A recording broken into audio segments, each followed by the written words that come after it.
Hi, everyone. My name is Jason, and I am the founder and guitar instructor at Worship Artistry. Thank you. Cool name. I like it. Glad you like it too. I started Worship Artistry about 10 years ago because I wanted to help musicians of every skill level lead worship with skill, passion, and confidence. And we do it by creating tutorials. But I want to talk mainly about passion initially. And I think that if I went around and asked everyone in this room what you're passionate about in worship, I bet you I'd probably get a lot of different answers. We all come from different backgrounds. We all have different things that we handle, different things that we deal with. But I think if I did it right, I think if I dug deep enough, I think the thing that we would all have in common is that we're passionate about music. We're passionate about music. Today I want to talk about why that matters. And I want you to start with me, if you would. I want you to close your eyes. I want you to take a deep breath. And I want you to think back to the moment in your life when something so musically inspired you that instead of just wanting to listen to music, you decided that you had to create it for yourself, that you had to make it.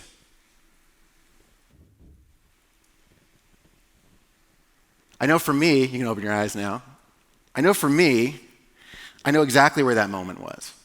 I was in my room at age 15, and I was listening to my shelf-top stereo with the CD player, the top-loading CD player. And I was listening to a band called Dakota Motor Company. Anybody? Any Dakota fans? Yes. They were like a surf rock, like Christian grunge band. It's going to give you an idea of how old I am. And I had this moment as I was listening to it where I realized I had played piano up to that point. My parents had got me lessons and everything, and I listened, and I'm imagining myself like jamming with Dakota Motor Company on stage, rocking out, and I realized there is no keyboard in this music.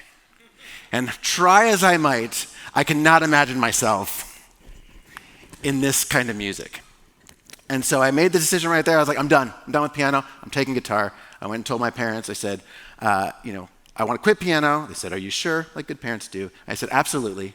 And I bought a blue Yamaha Pacifica, and they paid for lessons, and I worked really, really, really hard at it. And in 6 months, I was better at guitar than I ever was at piano in 6 years. Because I loved it. Because I cared so much about it. That spark has led me to do everything that I've ever done in music ministry. That moment.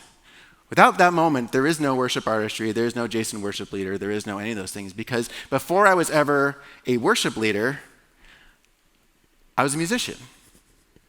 That's what started me on this journey. And as time progressed, I worked really, really hard. I kept getting better. And the thing is, when you're learning an instrument, when you're learning to sing, when you're learning anything musical, I think all of us here have gone through the pain and the anguish that is to learn something that is foreign, right? For me, it was sore fingers. It was like creating so much bad music before I ever made any good music. But as a 15-year-old kid, I'm just pounding it out, just woodshedding it in my room. And the thing that I'm aiming for is not to be famous. I don't want to be on stage. When I finally did start leading worship, I would hide behind a plant. It's just not... This is about as high as I want to get off the ground. This is as far as it goes. It wasn't for those things. It was because I was chasing that feeling of when you get it right and it locks in and you become one with the music. When you become like this, like I have it. That feeling is addictive. And I think a lot of us probably have some version of that in our lives. And I know that it's not all of us. I know there are people out there who get captured in worship and then go and learn an instrument.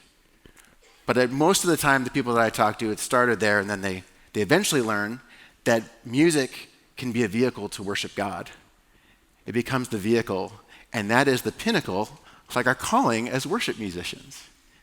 And I want to be clear real quick. When I say musicians, I'm talking about singers too. You guys count. And drummers. Drummers also, right? So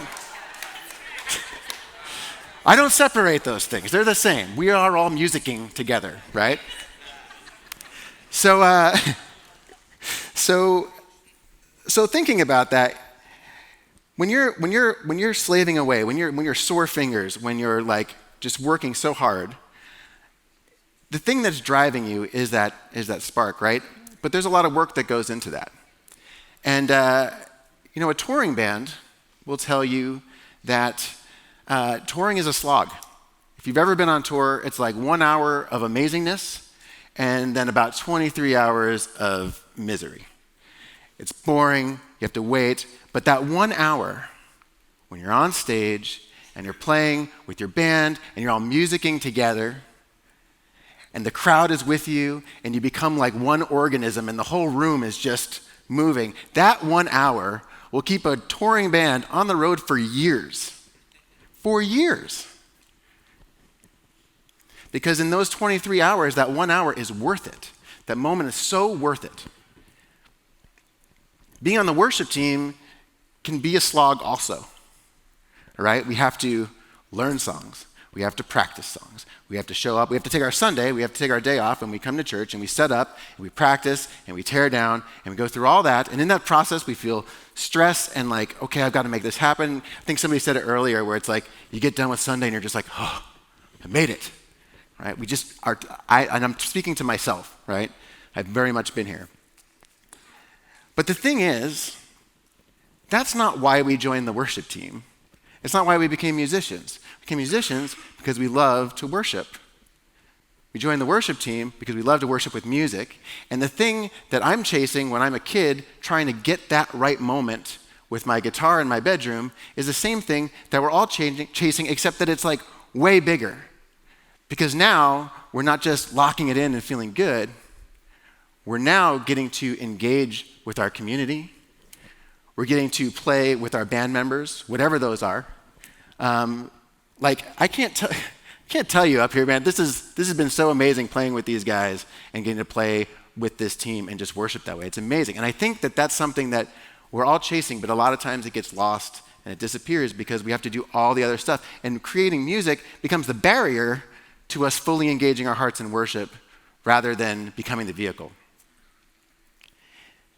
It's sad because I don't think a lot of amateur musicians, maybe some of you guys are pros, but I know in my church world we're a lot of amateurs, and amateur musicians don't often get to feel that feeling because their lives don't necessarily allow for it.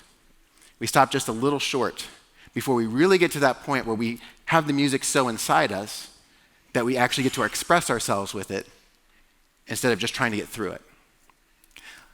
Let me tell you what it takes to actually master a song and go all the way with it.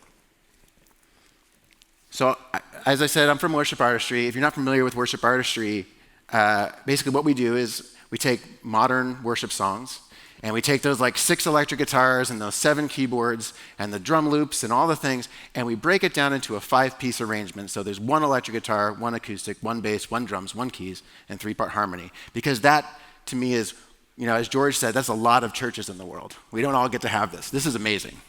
But we don't all get to have it.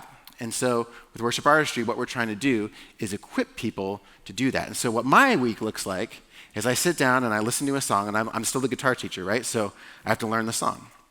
And what that entails is I first listen to it through a few times. I work out the chord chart so I have a sense of how the map goes. Then I go and I start taking notes, and I listen through, and I go, okay, the electric guitar in the intro has to be this riff. And then, okay, the verse is going to drop into this kind of ambient thing, so I've got to teach that. And then I'm going to go to the pre-chorus, it gives that little lift. I've got to hit those big chords on the chorus, et cetera, et cetera, et cetera, all the way through. So I listen through all that, make all these notes. Then I sit down and I learn all those, which takes a long time, right? I have to like really get them. So I learn them all. Then I tab them out, do the sheet music, do all the pieces that have to go into a guitar lesson on worship artistry.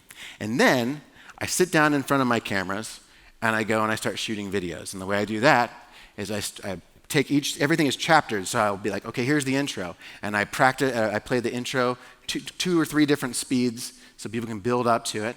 And then I go and I teach how to do it, and I show, like, this is where your finger goes, and this is where your hand goes, and this is the count. And except every once in a while, I don't really understand the count, so I'm like, go down, down, up.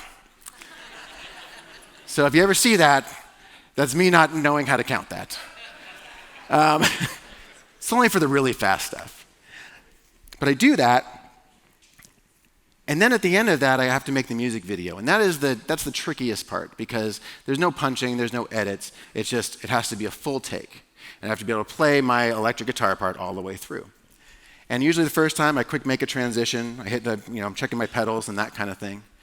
Second time through, I get all the way through like the 7th bridge, and then I lose concentration and then lose it, and then I have to start all over again. And then the third time is usually when I nail it. That's when I'm like, all that work, all of that stuff that went into it, all that learning, it's when I'm like, okay, hit it, print it, it's good. You can put that on the site, everybody can learn it. But then there's this extra time. If I have a little extra time, I play it again. And then I record it again, and then I record it again. And usually around 7 or 8, my shoulders start to relax. And I stop thinking about where my transitions are. And I stop thinking about the notes. And it all becomes automatic. And my notes have a little something more on them. I'm playing more in the pocket. And if you can't see it, but because my head's cut off in the video, but I start singing. Because I'm just worshiping now with my instrument in my room. Those extra few times are what get us there. What gets us those worship moments when we can all get with our team, those things that make it worth it. I'm going to tell you one more story, and then I'll close. Getting ready for this, I was a little nervous. I'm like, I got to learn 12 songs. I also have to talk. I have to do these things. My brain is so full right now. Maybe you feel the same way. And I was nervous of bringing out the songs because I'm like, I haven't played these in a while. Let's see what happens. And I start, and House of the Lord comes on. That's the first thing I hit. And I'm like, oh yeah, I remember this one. And I'm in my studio, and I'm almost hitting my head on the ceiling because I'm like bouncing, and I'm feeling it, right? And I'm fully engaged because you know what? Those songs aren't in my head. They're in my heart. They're in my soul. There's no more work here. I'm just having fun. And then it goes into Battle Belongs. I remember that one too. And by the time that we get to that chorus, it's when I fight on my knees with my hands lifted high. Oh God, the battle belongs to you. I'm literally on my knees, and I'm crying my eyes out because I know that God is with me.